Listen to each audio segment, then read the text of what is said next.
कुर्बानी ना दिले विजय तो आसे ना, इस्लाम जिंदा होता है हर करबला के बाद। বাঙালি অনেকে আফসোস করে, হায় হায় কি হবে ফিলিস্তিনিদের, হামলা তো একটা করে বসলো, এখন কি হবে তাদের। সেই পশ্চিমা বিশ্ব থেকে শুরু করে মিডল ইস্টের বড় বড় স্কলার থেকে শুরু করে বাংলাদেশের অনেক পেট্রো ডলার খোর শায়েখ পর্যন্ত এই ফতোয়াবাজি শুরু করেছে। একদিকে বলে ফিলিস্তিনের পাশে আছি, মানুষ তো মহা খুশি, যাক যাক আমাদের ইমাম, আমাদের অমুক নেতা, আমাদের অমুক শায়েখ ফিলিস্তিনের পাশে আছে। আরেকদিকে বলে হামাসের বিপক্ষে আছি। তো তুমি কার পাশে আর কার বিপক্ষে? আরে যাদেরকে তার দেশের লোকেরাও বুকে জড়িয়ে নিয়েছে, কারণ মাজলুমকে কেউ অধিকার দেয় না, তাদের হারানোর কিছু নাই, পাওয়ারও কিছু নাই, যা হারানোর আগেই তো হারিয়েছে। ৭৫টা বছর বাংলাদেশের স্বাধীনতার বয়সে যতদিন হয় নাই, ৭৫টা বছর ধরে গোটা দেশটা আজ তো জেলখানায় পরিণত হয়ে আছে। পুরো দেশটাই যেন জেল। কবে পানি আসবে এটা ওদের ইচ্ছার উপর নির্ভরশীল। দেখবেন ছাদের উপর একটা না কয়েকটা করে টাঙ্কি। আরে আপনার বাসার ছাদে একটা টাঙ্কি, ওদের বাসার ছাদে বেশিরভাগ বাসাই দেখবেন ছবিতে কয়েকটা করে টাঙ্কি। কিসের জন্য? টাকা বেশি হয়ে গেছে, রাখার জায়গা পাচ্ছে না। আরে না রে ভাই, পানি তো আসে না, কবে আসবে জানে না, একবার আসলে জমায় রাখে, যেই কয়দিন চলা যায় সেটাই সুবিধা। হালত এমন 80% নাগরিক, 80% নাগরিককে আন্তর্জাতিক সাহায্যের উপর নির্ভর করে চলতে হয়, ইন্টারন্যাশনাল এইডের জন্য অপেক্ষায় থাকতে হয়।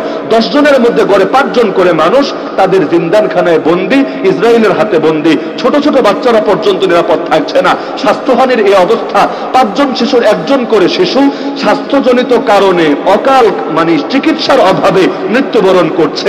এমন কঠিন অবস্থা, ছোট ছোট বাচ্চাদেরকে পর্যন্ত রাখছে না। আরে তুই সৈনিক মারবি মার, তুই মুজাহিদ মারবি মার, সৈনিক তো খুঁজে পায় না। তাদের সঙ্গে হ্যাডম দেখানোর মতো সাহস ওদের থাকে না।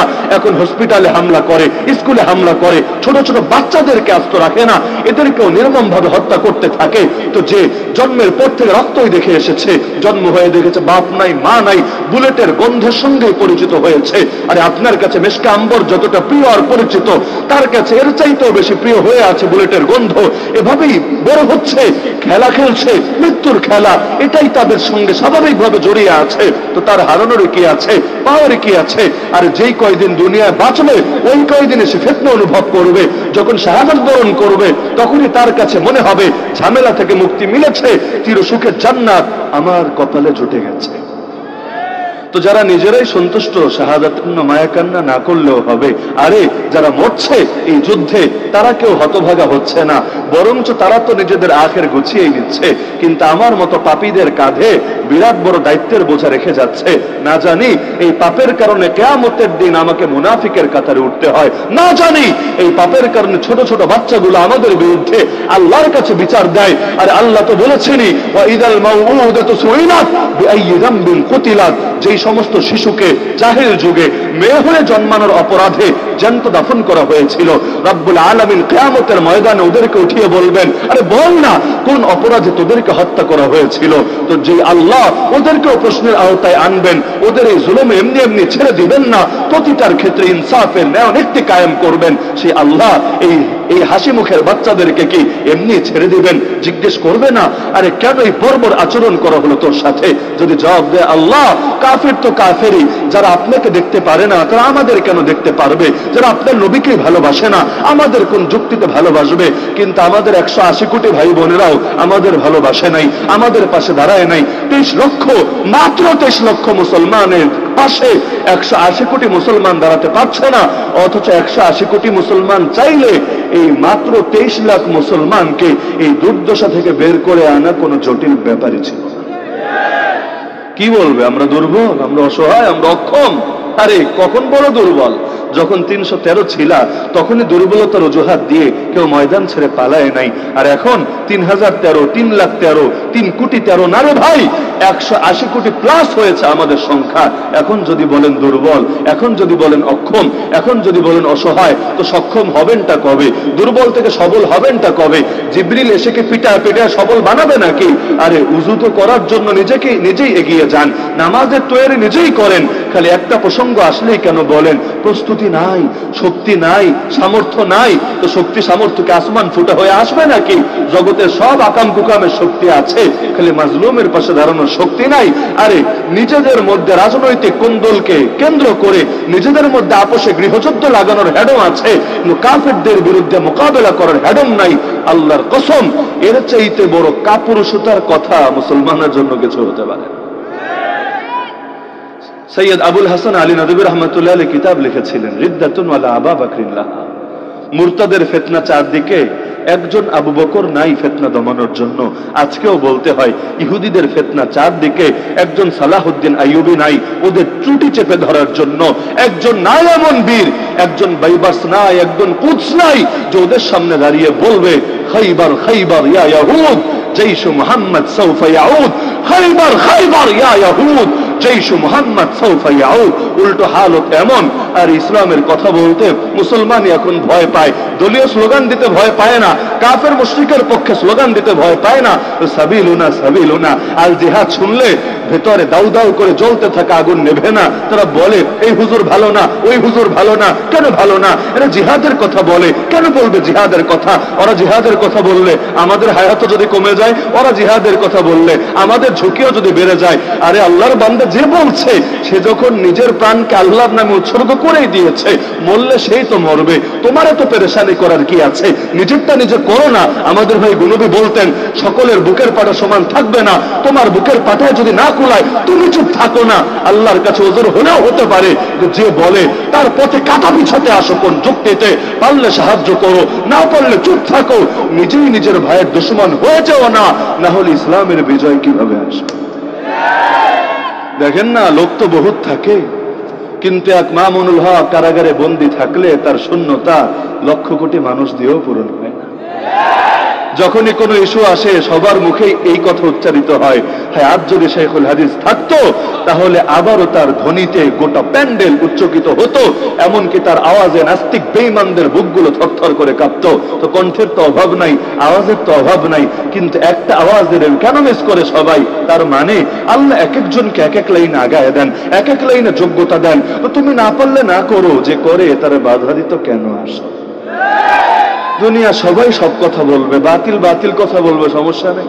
হিন্দুত্ববাদী হিন্দুত্ববাদের কথা বলবে, সমস্যা নাই। নাস্তিক নাস্তিকতার কথা বলবে, সমস্যা নাই। সেকুলার সেকুলারিজমের কথা বলবে, সমস্যা নাই। শাতিম আর গোস্তাখে রাসূলরা ওদের গোস্তাখে কথা বলবে, সমস্যা নাই। খালি মুসলমান ইসলামের কথা বলতে আসলে আমাদের নিজেদের মানসিকতারই আর ঠিক থাকে না। সবাই বাকস্বাধীনতার অজুহাত দিয়ে ইসলামের উপর অ্যাটাক দেয় না, বাতিল দিন জিন্দা করা স্লোগান দেয় না? দেয়। নাস্তিকরা দেশটাকে নাস্তিক রাষ্ট্র বানাতে চায়, হিন্দুত্ববাদীরা দেশটাকে হিন্দুত্ববাদী রাষ্ট্র বানাতে চায়। এগুলো কোনো সিক্রেট বিষয় না, এগুলো ওপেন সিক্রেট, সবাই জানে, সবাই বলে। খালি এক মুসলমান বলতে গেলে সকলে মিলে তেরে আসে। আর এত অপরাধের কি আছে? আপনি পচাতে পারবেন আরেকজনরে নিজের বাকস্বাধীনতার অজুহাত দিয়ে, কিন্তু আমি ইলমে বিষয়ও খণ্ডন করতে পারবো না আরেকজনকে। এর চাইতে বড় আফসোসের বিষয় কি হতে পারে? আমার এই মাসের 25 নভেম্বর মাহফিল ছিল দিনাজপুরে। তা ওলামায়ে কেরাম, কওমি মাদ্রাসার ওলামায়ে কেরামের সম্মিলিত সংগঠনের উদ্যোগে মাহফিল, গোরে শহীদ ময়দান, অর্থাৎ দিনাজপুরের সবচাইতে বড় ঈদগাহ, শোলাকিয়ার চাইতেও যেখানে ঈদের নামাজে বেশি লোক হয়, সেই মাঠের মধ্যে। তো এখন কর্তৃপক্ষ বলেছে যে বাকি বক্তারা আসুক, কর্তৃপক্ষকে প্রশাসন বলেছে। আর এসপির একেবারে বাড়ির সামনেই হলো মাঠটা, তার কার্যালয়ের সামনে। তো এসপি নিজে ডেকে বলেছে সবাই আসুক, সমস্যা নেই, অমুক অমুক হুজুরের নামও আছে তালিকায়, আসুক, সমস্যা নেই। এই হুজুরটারে না আনলে হয় না। বললো কিসের জন্য, কি সমস্যা এই হুজুরের? এখন প্রথম দিকে কোনো স্পেসিফিক কারণ বলে নেই, তারা যখন ভালো মতো বলেছে কেন আনবেন না, সকল ওলামায়ে কেরামের অপমান হবে এটা। কারণ পুরো জেলার ওলামাদের সংগঠনের কোনো মাহফিলে বাধা দেওয়া মানে পুরো জেলার সব আলেমকে, সব কওমি মাদ্রাসাকে চ্যালেঞ্জ করা। তো জিজ্ঞেস করলো কেন, সমস্যাটা কোথায়? তো এখন তাদের ভাষ্য, কর্তৃপক্ষ নিজে আমাকে শুনিয়েছে, তাদের ভাষ্য এসপি নিজে অনলাইন থেকে বের করে দেখিয়েছে, এই দেখেন সে আমাদের অমুক নেত্রী সমালোচনা করেছে। কি সমালোচনা? নেত্রী একটা বক্তব্যে পর্দার বিধানকে নিয়ে একটু অন্যভাবে উপস্থাপন করেছিল। খাদিজা রাদিয়াল্লাহু আনহা যুক্তি দিয়ে বলেছিল যে সেই জামানায় নারী সেই জামানায় তারা সবচাইতে বড় ব্যবসায়ী হতে পারত, সবকিছু করতে পারত। আর এই জামানায় আমরা পর্দার নামে নারীদেরকে ঘরকোনো করে রেখেছি, তাদেরকে ঘরের চার দেয়ালে বন্দি করে রেখেছি। তার মানে পর্দা মেনেও সব করা যায়, পর্দা মেনে নেতা নেত্রী হওয়া যায়, পর্দা মেনে ব্যবসায়ী হওয়া যায়, পর্দা মেনে দুনিয়া সব করা যায়। এখন পর্দার অর্থ বানিয়ে ফেলেছে হয়তো শুধু বোরকা। আবার এই বোরকা বলাও তো মুশকিল, কারণ পুরোপুরি বোরকা পড়লে, হিজাব নিকাব পড়লে এটারেও আবার ট্যান্ট বলে সমালোচনা করা হয়, জীবন্ত তাবু হয়ে ঘোরা এটা বলে সমালোচনা করা হয়। তার মানে সব পরে শুধু চেহারা মোবারকটা খোলা রাখলে আর হাতগুলো দেখা গেলে এটা খাঁটি পর্দা হয়, আর চেহারা ঢেকে ফেললে সেটা দেখতে খারাপ দেখা যায়, সেটা ট্যান্ট হয়ে যায়, তাবু হয়ে যায়। তো এইটা নিয়ে আমার সম্ভবত অনেক আগে বা হোক বা কিছু আগে, আমার মনে নাই, যে কোনো সময় একটা বয়ান আছে এটা নিয়ে ইলমে খণ্ডন হিসাবে, তাও কোনো ব্যক্তি আক্রমণ না, শুধু ইসলামের অবস্থানটা দেখানো হয়েছে। তো তাদেরকে, তাদের ভাষ্য যে হুজুর এটা ছেড়ে আমাদেরকে বলেছে, দেখেন তারে কিভাবে আনি। আমি এটা নিয়ে চিন্তায় পড়লাম যে মাহফিলে তো অভাব নেই আলহামদুলিল্লাহ, এক মাহফিলে গেলেই কি না গেলেই কি, আর এত দূরের সফর, এটা থেকে বাঁচলে নিজের জন্য সুবিধা। কিন্তু সবচাইতে বড় পেরেশানি আমার এখানে লেগেছে যে বাক স্বাধীনতার এত ডায়লগ, এত স্লোগান সব জায়গায় চলে। বিএনপি আওয়ামী লীগের 14 গোষ্ঠী ধুয়ে দেয়, আওয়ামী লীগ বিএনপির ব্লিচিং পাউডার দিয়ে ধুয়ে দেয়, এগুলো তো সমস্যা হয় না, সবাই সব অধিকার ভোগ করবে। খালি হুজুররা যদি ইলমি আলোচনাও করে, কোন ভুলকে কোরআন হাদিসের যুক্তি দিয়েও তুলে ধরে, তখনই তাদের মুখটারে বন্ধ করা হবে। এর চাইতে বড় মানহানি দিনের জন্য কি হতে পারে?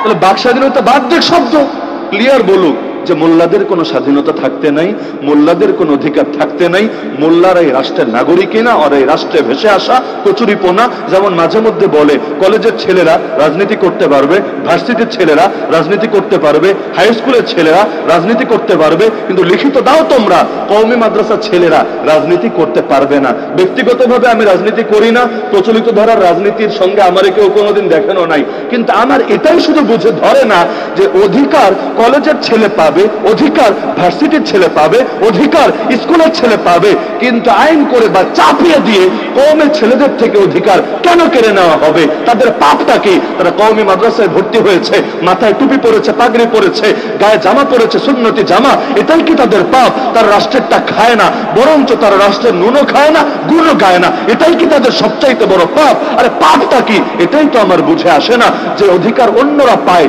সেটা কোন যুক্তিতে তারা পাবে? কিন্তু এই প্রশ্নগুলো ছোড়ারও অনুমতি নাই, ছোড়ারও সুযোগ নাই। ছুড়লে যে ছোড়ে সে ভয় পাক বা না পাক, যারা শোনে তারা আবার ভয় পায়। কি বাস্তব না অবাস্তব? বাস্তব না অবাস্তব? তো এমন এক জামানে এসেছি, পশ্চিমা বিশ্বের সবগুলো শব্দরে আমার কাছে প্রায় এখন ভণ্ডামি মনে হয়। কোন শব্দরে আমি আর এগুলোর উপরে আস্থা রাখতে পারি না, না মানবাধিকার, না গণতন্ত্র, না বাক স্বাধীনতা, না হ্যাং না ত্যাং, সবকিছুরে মনে হয় ভণ্ডামি, সবকিছুরে মনে হয় ওই বাচ্চাদের মন ভুলায় যে বিভিন্ন গল্প টল্প বলে, বাস্তব না, এমনি ঘুম পাড়াতে হবে, এমনি খাওয়াতে হবে, খুদাই বাচ্চারে সান্ত্বনা দেয় একটা কিছু বলে। আমার কাছে পশ্চিমা বিশ্ব আর ওদের দালালদের কথাবার্তাগুলোকে আজকাল এমনই মনে হয়, একেবারে নিরেট ভালো সফেদ কোনো কথা দেখলেও ভেতরে খালি প্রশ্ন থাকে, ডাল মে শায়াদ কুছ কালা হ্যায়। তো এখন এ সমস্ত কারণে আমার আখেরি গুজারিশ এটাই থাকবে যে আমরা হতাশ হওয়ারও কোনো কারণ নাই, হীনমন্যতায় ভোগারও কোনো কারণ নাই। ইসলামকে বিজয়ী করার ঠিকাদারিও আমাদের কাঁধে নাই। ইসলাম দিয়েছেন যিনি, ইসলামকে যুগে যুগে বিজয়ীও করেন তিনি। আমাদের দায়িত্ব শুধু চেষ্টা চালায়া যাওয়া, আমাদের দায়িত্ব শুধু হতাশা আর নিরাশাকে দূরে ঠেলা, আমাদের দায়িত্ব শুধু সদা সর্বদা সুদিনে হোক আর দুর্দিনে হোক দ্বীনের পাশে থাকা, দিনদারদের পাশে থাকা, ইসলামের পাশে থাকা, মুসলিম উম্মার পাশে থাকা। বাঁচলে একসাথে বাঁচবো, মরলে একসাথে মরবো, সুখে থাকলে সকলে মিলে সুখে থাকবো, দুঃখ বরণ করা লাগলে সকলে মিলে দুঃখ বরণ করবো। ইনশাআল্লাহ দেখবেন আমাদের আগামীর পথ অনেক সুগম হয়ে যাবে। ওই সাখাওয়াত রাজি সাহেব বলেছিলেন না যে আলেমদের বের করতে, গত মাসের 25 অক্টোবরের কথা, সেই হেফাজতের সম্মেলনেই বলেছিলেন যে আলেমদের বের করতে একদিন যথেষ্ট, 2 দিন লাগে না। কেন? তিনি শুধু একটা পয়েন্ট বলেছিলেন যে আমরা বাকি যত আলেম আছে, যত দিনদরদি জনতা আছে, যত তালেবুল ইলম আছে, আমরা যদি খালি এই দাবি উচ্চকিত করি যে হয়তো আমাদের মাথার তাজদেরকে আমাদের কাছে ফিরায় দাও, অথবা আমাদেরকেও তাদের কাছে নিয়ে নাও, হয়তো তাদেরকে ফেরত দাও, না হলে আমাদেরকেও তাদের সঙ্গে মিলা দাও। যেমনি ভাবে শেখুল আরবি আল আজম হুসাইন আহমদ মাদানী রহমতুল্লাহ আলাইহি স্বেচ্ছায় কারাবরণ করেছিলেন শেখুল হিন্দ মাহমুদ হাসান দেওবন্দির সাথে। আমরা যদি কয়েক কোটি মানুষ, কোটি বাদ দেন, 10 লাখ 20 লাখ মানুষও নেমে যদি এই কথা বলতে পারতাম। কত জায়গা আছে তোমাদের কারাগারে, আমরা দেখতে চাই। কতজনকে হামলা মামলা দিয়ে ঢুকাতে পারো, আমরা দেখতে চাই। হয়তো আমাদের ছেলে তাজদেরকে আমাদের কাছে ফিরায় দিবা, কারণ তাদেরকে হুইল চেয়ারে মানায় না, তাদেরকে ডান্ডা বেড়ে পড়া অবস্থায় মানায় না, তাদেরকে হ্যান্ডকাপে মানায় না, তাদের কোমরে গরুর রশি মানায় না, তাদেরকে ইলমের ময়দানে মানায়, তাদেরকে হাদিসের মসনদে মানায়, তাদেরকে ওয়াজ মাহফিলের প্যান্ডেলে মানায়। সুতরাং হয়তো তাদেরকে ফিরায় দিবা, না হলে আমাদেরকেও তাদের কাছে নিয়ে যাবা। যদি দুটোর কোনোটাই না করো, আমরা আর ঘরে ফিরে যাব না।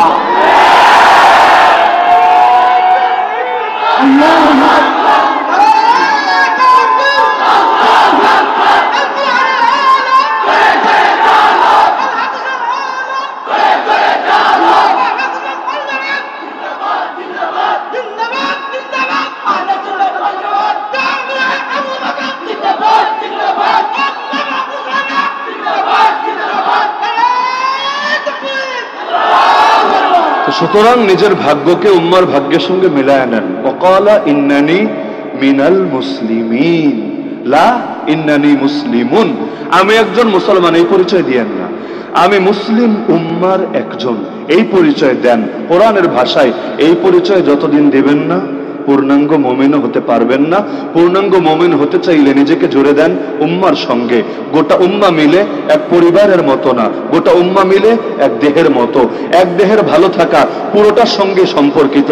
মাথা ব্যথা হলে শরীর ভালো থাকে না, পেট ব্যথা হলে, দাঁত ব্যথা হলে শরীর ভালো থাকে না। আমরা ভালো থাকলে 180 কোটি মুসলমান একসঙ্গেই ভালো থাকবো, আর খারাপ থাকা লাগলে 180 কোটি মুসলমান একসঙ্গেই খারাপ থাকবো। কিছু অংশকে আমরা দূরে ঠেলে দেব না। আমরা কোন হতাশা নিরাশায় ভুগে কাফেরদের ভয়ে সন্ত্রস্ত হয়ে আল্লাহর দ্বীনের বিজয়ের কাফেলা ছাড়বো না। পারবেন তো ইনশাআল্লাহ? সব দলীয় পরিচয় থেকে বেরিয়ে আসেন, জাতীয় পরিচয়, উম্মার পরিচয়, আমার পরিচয়, আমি মুসলমানদের একজন, এই পরিচয় আবদ্ধ হন। দেশীয় পরিচয়, দলীয় পরিচয় থাকবে জাস্ট পরিচয়, কিন্তু মূল আদর্শ আর মূল দিন হবে এটাই, আমি মুসলিম উম্মার একজন। এর চাইতে বড় কোনো পরিচয় হয় না, এর সমানও কোনো পরিচয় হয় না। এই পরিচয়ের জন্য অন্য পরিচয় ছাড়া যায়, অন্য পরিচয়ের জন্য এটা ছাড়া যায় না। নবী আল্লাহর জন্য মক্কা ছেড়েছেন, মক্কার জন্য আল্লাহ ছাড়েন নাই। আল্লাহর জন্য কাবা ছেড়েছেন, কাবার জন্য আল্লাহ ছাড়েন নাই। আমরাও মুসলিম উম্মার জন্য প্রয়োজনে দুনিয়ার সব স্বার্থ ছাড়বো, কিন্তু কোনো কিছুর বিনিময়ে উম্মাকে ছেড়ে দেব না। পারবেন তো ইনশাআল্লাহ? আল্লাহ তাআলা সবাইকে তৌফিক দান করুন। মাইকের অনেক ঝামেলা নিয়েও লম্বা টাইম আলোচনা করুন।